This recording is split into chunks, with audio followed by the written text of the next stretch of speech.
সাহিত্য রস যে শুধুমাত্র গল্প, উপন্যাস, কবিতা, নাটক ইত্যাদি থেকেই পাওয়া যায় তা কিন্তু নয়।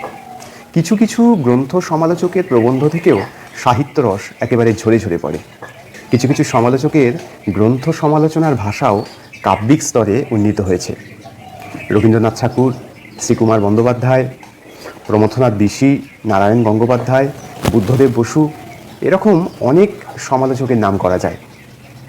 বাংলা সাহিত্যে ক্ষুদ্র অথচ একটি মহৎ সৃষ্টি আজ আর একবার পড়তে ইচ্ছে হলো, এই প্রমথনাথ ঋষির বাংলা সাহিত্যের নরনারী গ্রন্থটিতে মধ্যযুগের বড়ু চণ্ডীদাসের রাধা থেকে শুরু করে আধুনিককালের পরশুরাম অর্থাৎ রাজশেখর বসুর সৃষ্টি করা চরিত্র পর্যন্ত কিছু কিছু অমর চরিত্র সৃষ্টি নিয়ে আলোচনা করা হয়েছে।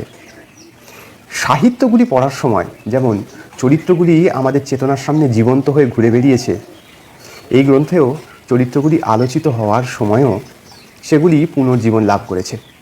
গ্রন্থটির সূচনা অংশটি পড়লেই বইটি শেষ পর্যন্ত পড়ার তীব্র আকাঙ্ক্ষা জন্মায়। এই গ্রন্থের সূচনা অংশে বাংলা সাহিত্যের সেই অমর চরিত্র সৃষ্টিগুলি সম্পর্কে প্রমথনাথ ঋষি বলছেন, ইহারা বাংলার মনীষী নয়, বাংলার মনীষীদের সৃষ্টি। সাধারণ অর্থে ইহারা রক্তমাংসের জীব না হইয়াও রক্তমাংসের জীবের চেয়েও অধিকতর সত্য। যেসব মনীষীর ইহারা সৃষ্টি, তাহাদের চেয়েও ইহাদের আয়ু দীর্ঘতর।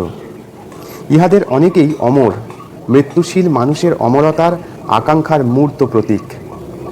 মানুষ মরিতে চায় না, কিন্তু তাহারা চিরকাল বাঁচিয়া থাকিবার আকাঙ্ক্ষা কেবল সন্তানধারার মধ্যেই রূপান্তরে সার্থক হইতে পারে, আর হইতে পারে সার্থক শিল্প সৃষ্টির কল্যাণে। শিল্প অমরতার আকাঙ্ক্ষা ছাড়া আর কিছুই নয়। মানুষ অমর হইলে শিল্প সৃষ্টি করিত না, দেবতারা শিল্প সৃষ্টির প্রয়োজন বোধ করে না।